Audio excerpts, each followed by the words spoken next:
Wonderful. Good morning, everyone. Welcome to the Break Exchange webinar. This webinar today is co-hosted by the Break Exchange and the Arch National Respite Network and Resource Center. My name is Kim Whitmore. I am the current director of the Break Exchange, and it's so great to have all of you with us today. I'm going to pass it over to Jill Kagan from Arch, who's going to just share a little bit about Arch and her welcome, and then I'll share a little bit about the Break Exchange, and we'll get started with our webinar in just a minute.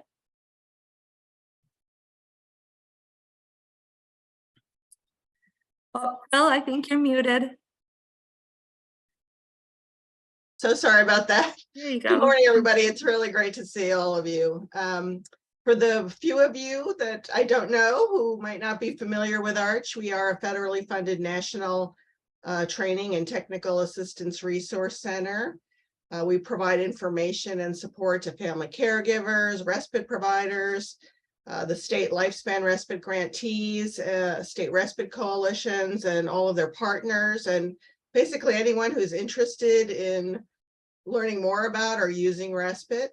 We also host the National Respite Coalition, which is the policy division of Arch. And I'm really especially excited that we're able to co-host this event today with the Break Exchange, because we're featuring the Alabama Lifespan Respite Network. They're a long-standing member of our network and one of our best practice states for the Lifespan Respite Care Program. And we're always so happy to have opportunities to share the good work of the Lifespan Respite grantees. So thank you, Kim, and thank you, Tracy, for your willingness to present today. Okay, thank you, Jill.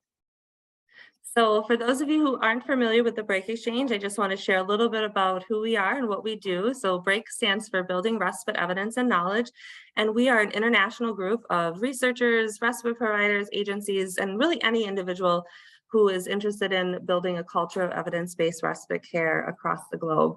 Break Exchange was founded in partnership with several organizations: Shared Care Scotland, the International Short Break Association, Arch, and Marquette University, where I currently work. There are lots of great benefits of joining the Break Exchange, so if you haven't already joined, please do so, and we'll put a link in the chat with where you can sign up to join. It's free. Opportunities to connect, learn, share, and collaborate. We have this great global network of again, researchers and providers and agencies. We have monthly networking hours, which are always a lot of fun, but also every time we have one, there's a really great connection that's made and new insights and partnerships that are formed. We currently have close to 300 members from over 18 countries that are connected to the exchange. So it's a great place to meet others and expand your view of what respite is. We also try to promote learning. We highlight articles and current projects and research that's going on related to respite across the world. And we want to give members an opportunity to share. So if you are working on something, whether it's a research project or an evidence-based practice project or an evaluation project that you are proud of and want some feedback and to share, we welcome you to send that to us. We can share that in multiple venues on our e-newsletter, on our website, through social media, or you can present a webinar just like Tracy is doing today. And really the main goal of the Break Exchange is to promote collaboration. We really want to connect people so that they can work together on projects, whether that be evaluation or research projects. We want to be able to leverage the Break Exchange to help find those partners for you. So we do have an ability for you to create a member profile and also search online of our member database to find people who are doing similar things that you're interested in partnering and collaborating on. We invite you to stay connected to the Break Exchange. Lots of ways to do that through social media, on our website, or you can always email us if you have questions or want to get connected as well. I always like to remind all of us who are on these webinars that respite and self-care is not just about the work we're doing to help others get that, but my hope is that we also find small moments for self-care as well, so that we can give the world the best of us instead of what's left of us as well. And I have to just put in a quick plug about the International Short Break Association conference that is coming up in September in Poland. I actually have my, not like on accident, my Starbucks mug from Poland when I was there a few years ago. But if you haven't already registered or haven't even checked out the ISBA conference, really encourage you to do so. It's an incredible opportunity to meet people across the globe and hear about what's happening, and a great excuse to travel somewhere really fun as well. So with that being said, I am going to stop my share, and I'm going to briefly introduce our webinar speaker today. We are so excited to have Tracy Sinowick. Did I get it right? Sinowick? Yeah, very close. Sinowick here today from the Alabama Lifespan Respite program. She's the sustainability director, and she's going to share a little bit more about the Caregiver Wellness Initiative that they started in Alabama. And we're so excited to learn more, and we appreciate you taking the time to present this to us today, Tracy. So I'm going to turn it over to you. You can go ahead and share your screen, and feel free to post questions in the chat, and I'll help moderate that. And we'll definitely have some time at the end for questions and discussion as well. Great. Thank you, Kim. I am so excited to be here today. And I met a lot of you at the Respite Conference in Wisconsin, which was wonderful. And if you may have heard this information before, this information may be familiar to you because I did present on this here, but I hope I have updated some things since then, and hope to bring some new and additional information to the topic.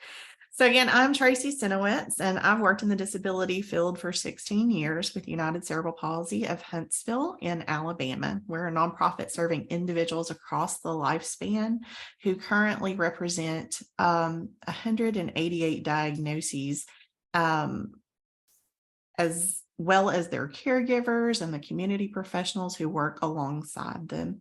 I've had the privilege of serving as director of UCB Huntsville's statewide Alabama Lifespan Respite program since 2018. So just a little bit about us. Alabama Lifespan Respite was established in 2000 as a statewide program of UCP Huntsville. It is an ACL Federal Lifespan Respite Grant recipient and a member of the ARCH National Respite Network. We serve as the staffing entity to the governor-appointed Alabama Lifespan Respite Coalition, whose purpose is to build partnerships and coordinate respite care efforts statewide, to provide public awareness about respite to the citizens of Alabama, and identify, coordinate, and develop community and funding resources for respite services. Our coalition members represent the Alabama Senate and House of Representatives, the Alabama Departments of Rehabilitation Services, Senior Services, Medicaid, Public Health, Child Abuse and Prevention and Neglect Prevention, Human Resources, and Mental Health, as well as the Governor's Office on Disability, the Alabama Council for Developmental Disabilities, community respite providers, direct service provider agencies, disability-specific organizations, and several university partners. So Alabama Lifespan Respite serves full-time unpaid family caregivers of individuals with a chronic illness or disability who require full-time care. Our caregiver services and supports include planned and emergency respite reimbursement, free online and on-site caregiver education, free online respite provider training, respite awareness, resources and referrals, technical assistance for startup or expansion of community-based respite services, state, local, and federal advocacy, and the Caregiver Wellness Initiative, which we'll discuss today.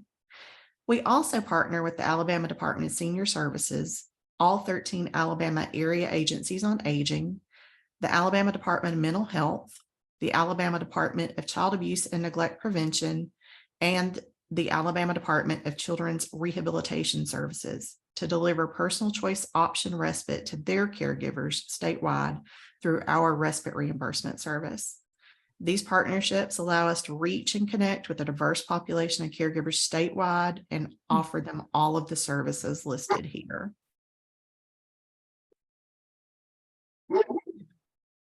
Today, I'm here to share with you how our program is attempting to achieve respite for caregivers in Alabama, especially those identified as being underserved through indirect and direct mental health supports.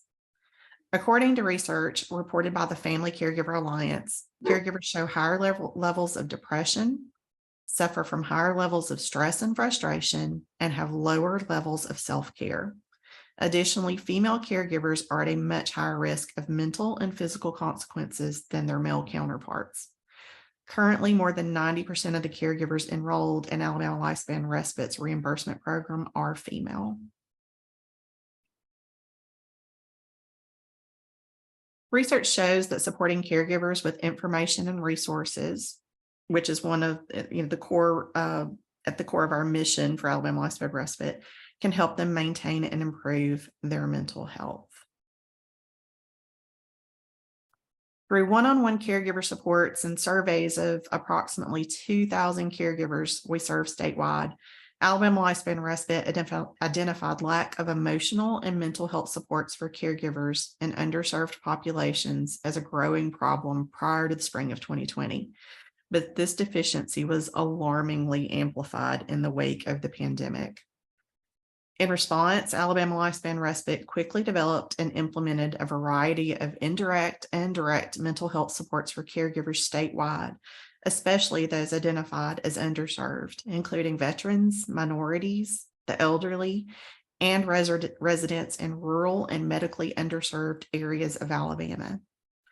The intent of these supports is to decrease caregiver stress, anxiety, fatigue, and burnout, resulting in an increase of overall caregiver wellness, as well as potentially help to prevent premature out-of-home placement of the care recipient.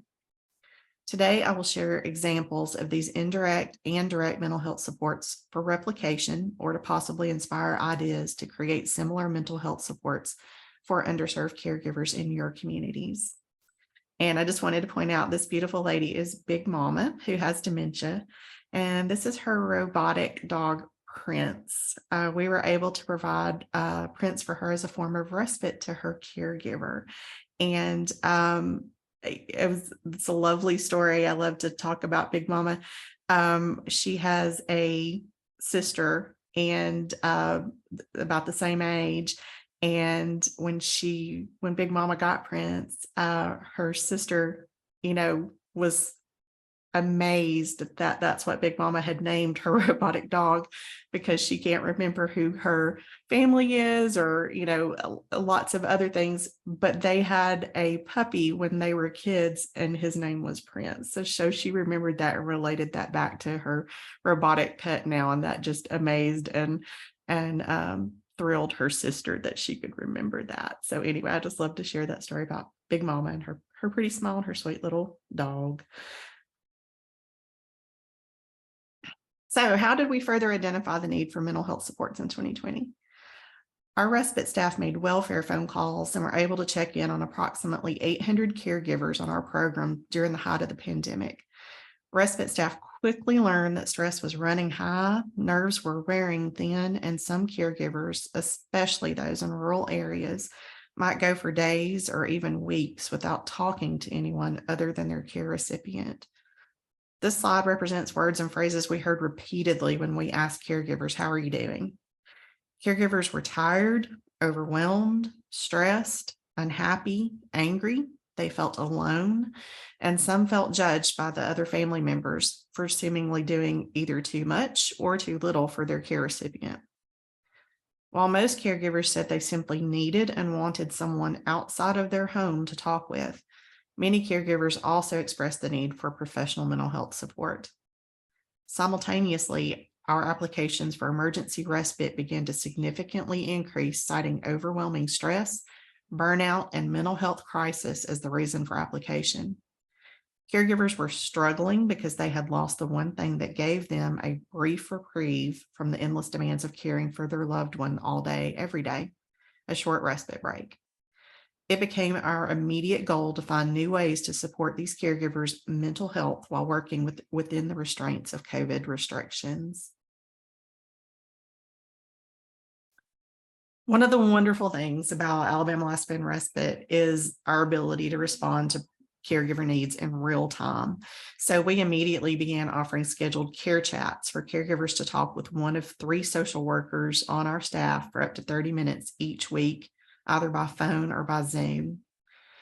Care chats were slow to catch on at first, but when they did, our staff stayed busy providing this one-on-one support, especially to elderly caregivers in rural areas. Some caregivers were more comfortable interacting via social media than one-on-one via phone and Zoom. So we also posted quick care chat topic videos like the one seen here called The Power of Positivity, where caregivers were encouraged to tell us something good on a rainy day.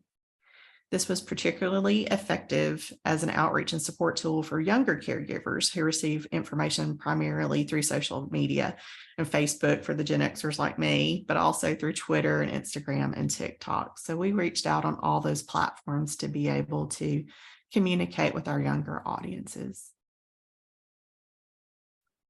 This is just a sample of our care chat feedback I wanted to share. Thank you for just being there for us. You help me vent when I need to and release my own anxiety. Your unselfishness to listen to me is more than you could know. It's huge. It truly is. You may not think it's much, but it's the simple things that stand out, shining brighter than you'd ever expect. The takeaway, while we aren't mental health professionals ourselves, this was an indirect or soft support that we could provide as compassionate respite professionals.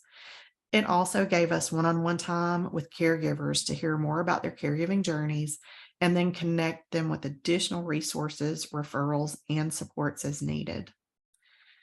Participation in response to care chats was extremely positive for caregivers who just needed a little extra support and someone to listen. But many caregivers were still experiencing mental health crises. Therefore, Alabama Lifespan Respite began seeking grant support to provide additional emergency respite voucher reimbursement funds, as well as new funds specifically for mental health counseling stipends.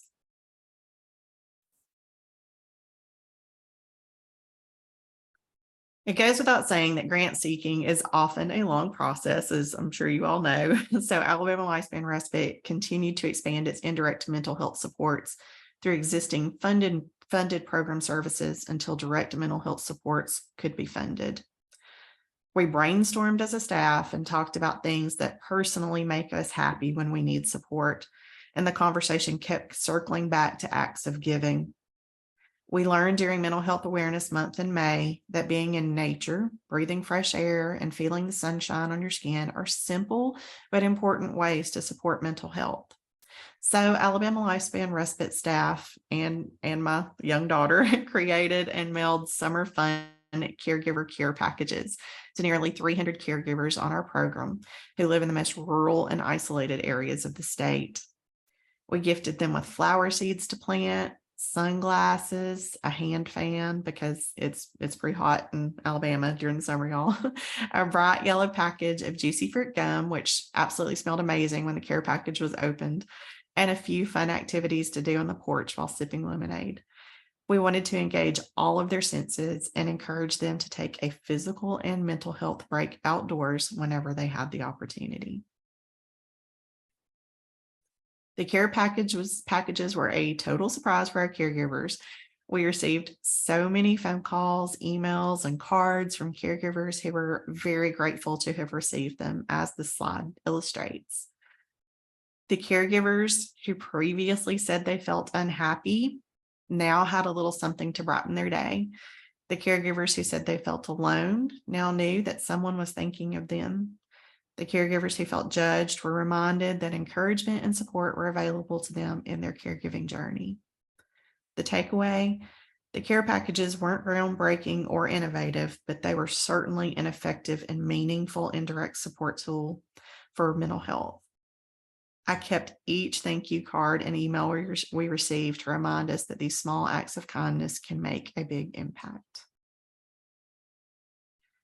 Our next indirect mental health support effort was the creation of care cards to remind caregivers that not only are we thinking about you, but we think you're pretty amazing. The front of the cards state, "You're the best." And on the inside, it tells the caregiver, "You are a treasure, a modern day angel, a warrior when times are tough, a soothing balm when there is pain, a shining light when there is darkness. Today and every day, we celebrate you for being a wonderful caregiver." The back of each card has our contact information and a list of caregiver resources and supports that are available through our program. These cards were mailed to approximately 250 caregivers on our program who are elderly, veterans, and or minorities in more urban areas of the state. We continue to use these cards daily when we interact by phone or email with a caregiver and can tell that they're having a particularly hard day in their caregiving journey. We even include a $5 gift card for a sweet treat or a cup of coffee. The response to the cards was immediate and positive, with so many caregivers expressing that it's just nice to be thought of. The takeaway, again, care cards are not innovative or groundbreaking, but they do offer a meaningful and effective indirect mental health support to caregivers who may need to be reminded of the positive difference they are making in the lives of their care recipient. This last indirect mental health support I will share with you today is what I'm sure we will all agree is the least original. Support groups have been around for ages, as you know, but the pandemic either shut them down completely or brought them from in-person to online. We too pivoted and converted our monthly in-person caregiver break support groups from on-site locally to online statewide. With so much negativity in the world at the time, we decided to shift the focus of breaks from solely discussing caregiver issues and topics to doing something completely different. Our staff got very creative to offer broad support through fun group activities with other caregivers. During our breaks, we've played bingo, gone on virtual scavenger hunts, we've decorated holiday cookies, had sing-alongs, and even hosted a murder mystery party. These have been a huge success because the activities are joyful and provide caregivers with the opportunity to connect with their peers statewide during and in between events in a completely different way. Those natural supports are so important for caregivers, and this statewide group enabled them to expand their support circles. The takeaway, the pandemic presented an opportunity for us to reimagine a tried but true mental health support and improve upon its delivery. While we have returned to on-site support groups locally, we've decided as a team to continue offering the online group as well and to keep each month's focus on fun, positive experiences for our caregivers who need and want a break from their caregiving roles, even if it's just for an hour a month. While each of these indirect mental health supports helped underserved caregivers to deal with the sudden loss of respite breaks and the intense isolation as a result of the pandemic, many caregivers were still in need of direct mental health support. Our first direct support effort was to drastically increase the amount of caregiver mental health education opportunities we offered weekly, both live and recorded, to caregivers statewide. Topics include caregiver depression and anxiety, emotional wellness, how stress affects your mental and physical health, anticipatory grief, and much more as seen here. We also offer respite stipends to enable caregivers to participate in education opportunities while a respite provider cares for their care recipient. Approximately 1,300 caregivers to date have participated in caregiver mental health education opportunities statewide since 2020. All caregiver education is offered online and on-site in community settings and presented by both Alabama Lifespan Respite educators and mental health professionals. Through this partnership, Alabama Lifespan Respite began building a statewide network of licensed mental health providers who are familiar with caregiver and disability-related mental health issues. This network was utilized in our most direct mental health support for underserved caregivers, the Caregiver Wellness Initiative. So what is the Caregiver Wellness Initiative? So to further support the total well-being of unpaid full-time family caregivers statewide, Alabama Lifespan Respite established the Caregiver Wellness Initiative to provide funds specifically for free mental health counseling to caregivers who are enrolled with any of our reimbursement programs. Why did we do this? Well, the intent of the CWI is to stabilize caregiver mental health crises resulting in the need for emergency respite, decrease caregiver stress, anxiety, fatigue, and burnout, resulting in an increase of overall caregiver wellness. So this means physical, mental, and emotional, as well as possibly helping to prevent premature out-of-home placement of the care recipient. How do our caregivers learn about it? All CWI information has been shared via direct mail, email, our website, social media, print and television news, respite education and awareness opportunities that either we conduct or we co-host with community partners, and through agency partners to caregivers currently enrolled with any respite reimbursement program. So those I mentioned earlier, our partnerships with the senior services and child abuse and neglect prevention, anyone who's enrolled in those programs with us, they are eligible to receive CWI support, and new applicants as well. On each of our enrollment applications for our reimbursement program, there's a place for caregivers to indicate if they'd like more information about mental health supports and counseling. If they answer yes, we follow up with each caregiver accordingly.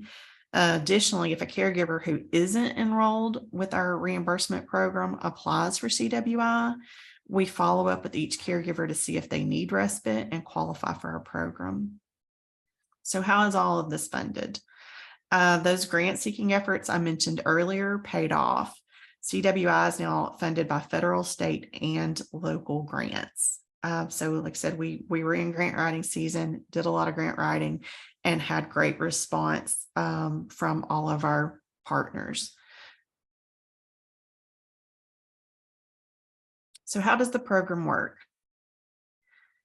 Upon receipt of application for CWI, eligible caregivers receive at least one CWI stipend, which is 3 counseling sessions per stipend, per calendar year, to be used with a licensed mental health provider in Alabama. Alabama Lifespan Respite maintains a statewide list of available licensed mental health providers who are familiar with caregiver and disability-related mental health issues as part of this initiative. Caregivers may choose a provider from this list or choose any licensed mental health provider in Alabama, in person or via telehealth, who accepts direct payment for services rendered. Alabama Lifespan Respite will pay the mental health provider directly up to the awarded stipend amount for services rendered to the caregiver. Caregivers will be asked to complete anonymous pre- and post-counseling surveys to help Alabama Lifespan Respite determine the effectiveness of the program. Caregivers who express a need may also be eligible to receive technology to access therapy via telehealth. And if you go to our website, you'll see the application, which is there on our website. You'll see it's very short. It doesn't require any additional paperwork, and it has no income requirements. We just want to make this process as easy as possible for our caregivers in need of mental health support. So the previous 2 slides answer the basic who, what, where, why, how, and to what extent about the program. But I'd like to dive a little deeper into the challenges and successes of the CWI by sharing some of our most frequently asked questions from other agencies who are interested in either offering free mental health counseling to their caregivers they serve, or beginning to build a provider list. So if you have questions as you go, please feel free to ask. I will try to keep an eye on the chat as I can. But our first question usually is always, how did you decide to start with 3 counseling sessions? So we did that with a lot of help. We are not mental health professionals. So this decision was made upon the collective recommendation of the mental health professionals we partner with for CWI. It was the general consensus that 3 sessions can stabilize a mental health crisis in most situations. So do caregivers only get 3 counseling sessions? Well, the answer is maybe. Caregivers begin with 3 sessions, and if mutually agreed upon by both the caregiver and the mental health professional that more sessions are needed to stabilize a mental health crisis, then we will award another stipend for 3 additional sessions. How often do caregivers need more than 3 sessions? Well, so far, not very often. To date, we've only had 4 caregivers who've requested additional counseling beyond the initial 3 sessions. How much does each session cost? Well, it really just depends.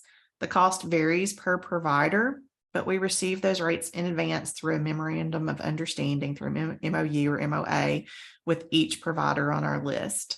This helps tremendously for budgeting purposes, and rates are fairly comparable statewide at around about $100 per session. So what kind of technology do you provide to caregivers who want to access counseling via telehealth?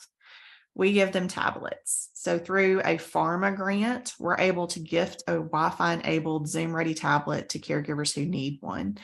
Our staff is also available to provide one-on-one tech support to get them started using their new technology if needed. We don't really have a lot of people who need it, but we are certainly available to do that if they do. During fiscal year 21, we were even able to connect caregivers with without internet to a state resource to find, connect, and fund needed internet access. That program has since ceased, but we were able to do that for one fiscal year, so that was a big help as well.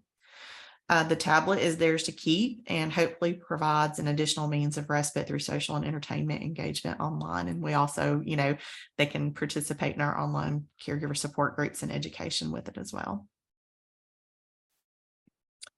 So were you worried that caregivers would be hesitant to accept the help? Yes, absolutely. Capital letters, yes. Unlike the movie Field of Dreams, we realized that just because you build something does not mean they will come. We also understand the stigma that can surround mental health assistance and cause reluctance to ask for help, especially among some underserved communities. But much to our delight and surprise, as soon as mental health counseling stipends were made available, applications began to pour in. Do caregivers always follow through and participate in counseling? Nope, not always. While many have fully participated in counseling and done all 3 sessions or even more if needed, there are those caregivers who simply can't add one more thing to their plate, including self-care. I mean, we all know that. So we understand that it's hard to make time for themselves. So if we know a caregiver isn't utilizing the stipend, we reach out periodically to check on them. The stipend's made available to use for 1 year, but it can be reissued if needed, So if the caregiver decides not to use the stipend, if, maybe something has changed, their mental health crisis has stabilized, if they've gotten help in another way, then those funds are then reallocated once they let us know that they won't be using the stipend. So how many caregivers complete the anonymous pre and post counseling surveys? So far, about half.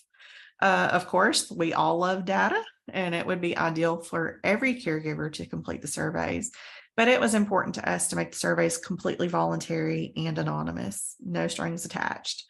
So far, our funders have understood and respected that. And the survey that we use is one that was given to us upon recommendation of our state grant partner, the Alabama Department of Senior Services. And so they advised us to use the Zung Self-Rating Anxiety Scale, the SAS, for pre and post counseling assessment. How many caregivers have received free mental health counseling stipends so far? So far, we have issued 220 stipends for free mental health counseling. We are thrilled with that level of impact in less than 3 years' time. So is it helping the caregivers we serve? Alabama Lifespan Respite state grant partner, the Alabama Department of Senior Services, collects and analyzes evaluation information to officially determine that and to make sure that the mental health stipends are achieving their intended purpose. However, we can already see that this direct mental health support for underserved caregivers is making a positive impact. In fact, since September of 2021, requests for emergency respite due to overwhelming stress, burnout, and mental health crisis have decreased by more than 90% in our program. One of the first caregivers to participate in the CWI program emailed us and said, "I felt immediate relief from day one of counseling." And this was the best feedback we could have possibly received, because we knew then that we were now able to provide a needed direct mental health support to caregivers statewide, especially those who are underserved. The takeaway As I mentioned earlier, lack of emotional and mental health supports for underserved family caregivers was a growing problem prior to 2020, but this deficiency was amplified in the wake of the pandemic. As a result, Alabama Lifespan Respite was able to identify opportunities to respond to emerging caregiver needs, reimagine traditional respite, and create new indirect and direct caregiver mental health supports that will be impactful well beyond the pandemic. I know we've covered a lot of information today, but I'm glad to answer any specific questions you may have about the CWI or Alabama Lifespan Respite. Thank you so much for allowing me to share these examples of indirect and direct mental health supports for underserved caregivers. I hope this information is helpful as a tool to replicate or inspire similar supports in your communities. And I have been thrilled recently to talk to a couple of states who are interested in doing just that. So, we're here and always available to talk about CWI if anybody would like to. And I'm going to stop share and look at the questions Great. now. Thank you so much, Tracy. Yeah, we do have a couple of questions. The first is, how have you been able to connect with television news to promote the program? Gotcha. So it's every year during, November, when Respite Awareness Month, we usually have a spot on at least one of the local news channels to talk about caregiver supports and respite. So we're a big town, but have a small news market. So I think we just have a good rapport with our local news stations and have been able to do that. And especially the television's great, but our local NPR station has let us come on and talk about it as well. And we actually probably get more response from NPR radio than we do the television news, to be honest. Yeah, we just built up those relationships. Yeah, I think that's a great reminder to everyone that the media is always looking for things to share. So don't be shy. Don't be afraid to reach out and just shoot an email. The worst they can say is, no, we don't have time to put that on air. But radio and television are often eager to have positive things to promote. So that's great. The next question is, how did you pull the list of mental health providers with caregiving experience together? And then I would add to that, I know there's a big shortage. So have you run into issues with availability of mental health providers and like the wait time to get people to be seen? Yeah. So we kind of had a good head start. So like I said, Alabama Lifespan Respite is a program of UCP Huntsville. And UCP Huntsville actually started a respite program for the clients that we serve through physical occupational speech therapy at our therapy center. That program was started in 1994, and Alabama Lifespan Respite was actually born from that. So that program, which is called HEARTS, has been providing mental health support in a variety of ways, in group settings, one-on-one. They do a lot of counseling for the individual with disabilities, as well as the parents, do couples counseling, they do sibling counseling. So it's not just for the caregiver, it's for the care recipient and any of the siblings. So they've been doing that for a while and already had a list established of local providers here in the Huntsville area. So we kind of had a good start with that. So the first thing we did was we reached out to the providers on that list. And like I said, they were familiar with disabilities, they were familiar with caregiver, mental health issues, and they were more than willing to put us in touch with their colleagues statewide who would be able to help. And so they, gave us the contact information, they made the introductions. And so we were able to build the list that way. It was very important when we were starting out for us to, communicate with, these providers. These are people we're seeing in mental health crisis. How long will it be? Because you're right, there's a shortage. How long will it be before, you can see them? 3 weeks has been pretty much the average. And, once we what happens is, so when the caregiver says, I'm in, I want to do this, and they apply and we approve them, then they pick a provider. We contact the provider, make sure they have availability, and then send a referral. And it's a real simple referral sheet that we have. It's just contact information for the individual, and then dates for the stipend to be used, how many sessions we're approving, that kind of stuff, real basic information. At that point, we're out of the picture until we get the bill, basically, until we get the bill. They, contact them, get them started as a new client, send them all the paperwork, get it scheduled, and get everything going at that point. When we make that contact, if they say we can't see them within 3 weeks, then we ask the caregiver to pick another provider. We've been very fortunate. We haven't had to do that very often, but because of that MOU and the conversations we've had with the providers previously, they're very upfront with us. And if they know of another provider who has immediate opens, they'll tell us. So that's kind of how we handle that. That's great. A couple people asked if you're willing to share your slides. So if you want to send those to me, then we can help distribute those to all the registered attendees and post with the webinar link. Lots of great comments in the chat, so hopefully you're seeing those. Welcome additional questions that people have. Feel free to come on camera or off mute too if you want to just ask them, or you can post them in the chat and I'll keep monitoring the chat as well. I have a question. Great, Amy, go ahead. Hi, Tracy. I don't know, we met at the conference last September, and I talked your ear off about this program because we're still interested in implementing it in Colorado at some point. So just kind of a small question, but so you have your provider list where you have MOUs, but there's an option where you can select a different provider. If a different provider is selected, do you then ask them to complete the MOU? And then they're kind of sort of added to that list, like it grows the list, I guess you could say.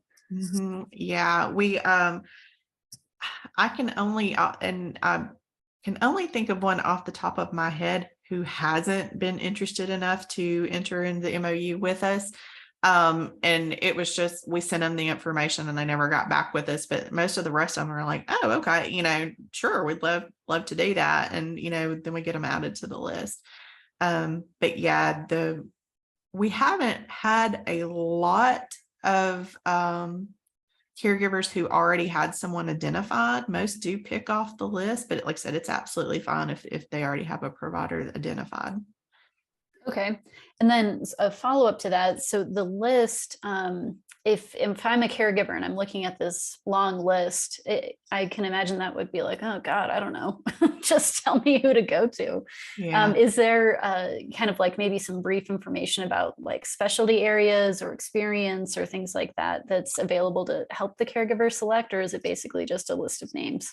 It's basically a list, and we do provide their website, as well, for them to take a look at the website of each provider. But the way we do it is we break it down, and Alabama's shaped like this, and so we break it down to 3 areas of the state. So the providers who are North Alabama, Central Alabama, and South Alabama. So if they do want to go in person, they know how far away, and we do kind of tailor the list that way too. If we know someone's in South Alabama, on the application it'll say I want to see someone in person or through telehealth. So if they want to see somebody in person, we only send them providers who are within a 50-mile radius of them. Okay, that makes sense. Thank you. Yeah. Great. Another question in the chat: how much do you pay for each of the counseling sessions? So like I said, when we do the MOU, they send us a rate sheet. Each provider sends us a rate sheet. And, some of the rate sheets are really simple and just say, this is our, their hourly rate or half hourly rate or whatever. Some go into deep detail about every kind of counselor that they have. Who knew? I had no idea there were so many different types of mental health professionals at a lot of these agencies. And their rates are different. So that's why we say, we went with licensed mental health professionals, because some of the agencies do offer students to do, mental health support. And so we went with licensed, just so we could have a very constant, a consistent means of saying this is what we do, and kind of had a better grasp on the rates. And so typically what we're seeing right now, and it could shift a little one way or the other, but typically what we're paying for direct support, the cash price, is about $100 for an hour session. Great. I just want to interject a comment question. You mentioned students, and I know there are programs that utilize students to do just telephone check-in type with caregivers across the country.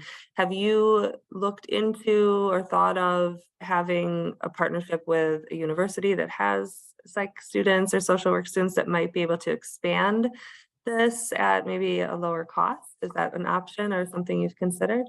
We haven't, but that's a great idea. Well, I'm just thinking, especially some areas that don't have a robust list of providers that are going to be able to see people within 3 weeks, or the cost is more expensive. I know, like where I am, it's $250 a session for therapy in our area. That may be a low cost, very sustainable way to explore that. And then we have another question in the chat. Did you need to hire additional administrative staff to run this program? We were very fortunate that we didn't. Like I said, we were, so much changed during the pandemic about how we were working and where we were working and what hours we were working, all that kind of changed. And some responsibilities we had before fell off. I mean, I have, Carly, y'all probably met her if you were at the respite conference. Carly's great. But before, she was out doing on-site education statewide all the time. And then suddenly she wasn't. And so she was here and able to help me implement it without us having to add any additional staff.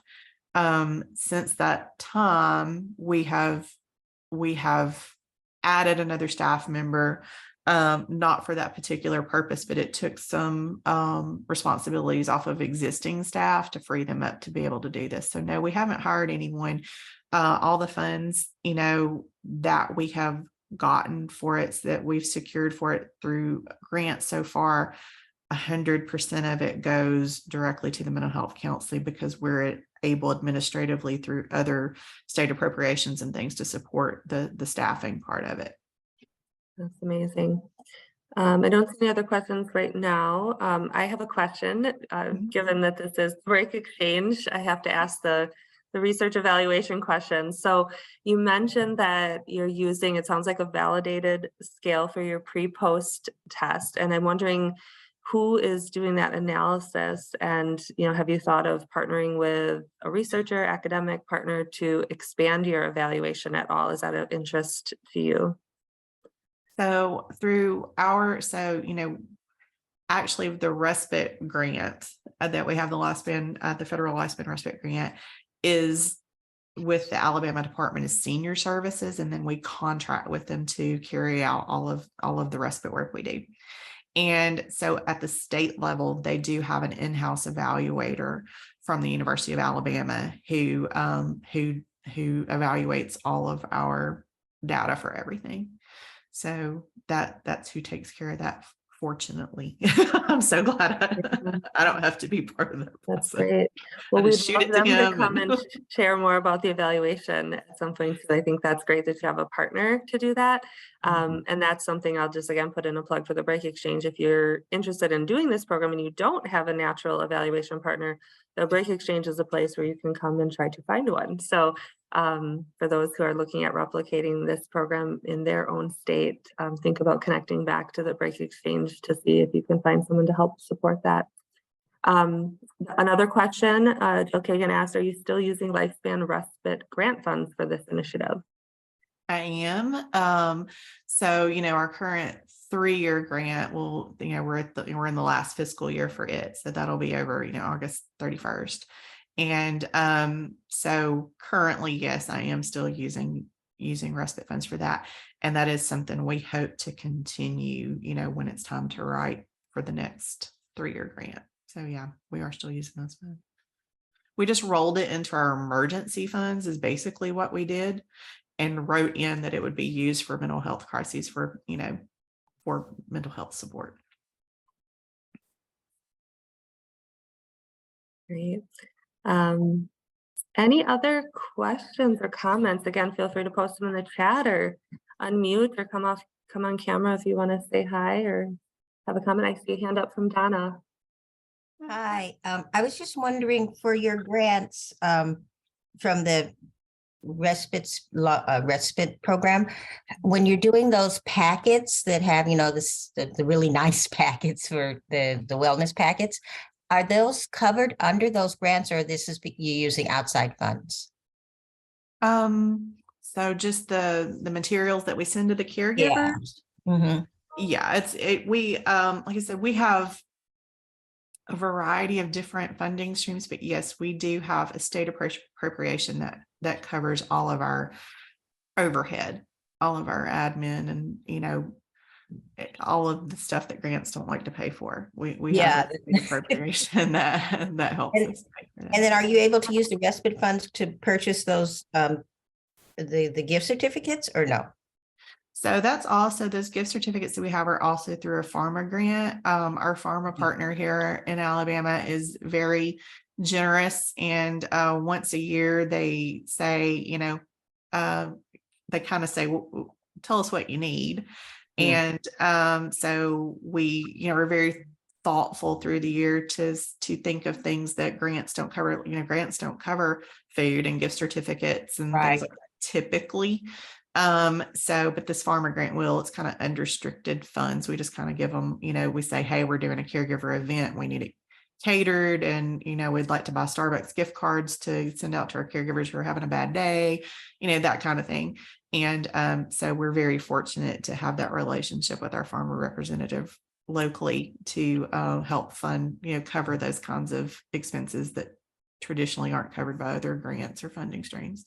Okay, thank you so much. Kim, do you mind if I I'm respond sorry, to I that forgot to say I'm question? from California, so thank you. Sorry. Yeah, go ahead, Jill. Yeah, I just wanted to respond to that question really quickly. The Lifespan Respite Care Program is already incredibly flexible in what it permits a state grantee to use the funds for, which makes it such a wonderful model for how we should be doing respite in every state. But especially during the pandemic, they allow tremendous flexibility for states to pivot from providing direct care to, whatever it took to support those family caregivers. So other than actually paying for food, just about anything else was allowed. And it's my understanding that flexibility will continue because it's been so successful. Oh, That's great. Yeah. Well, that's good to know. Thank you. Great. Tracy, the farmer grant, is that like farmer, like out in the country, farmer? Like that- pharma, like big pharma, like PH Pharma, pharma. PH, pharma, okay. Yeah.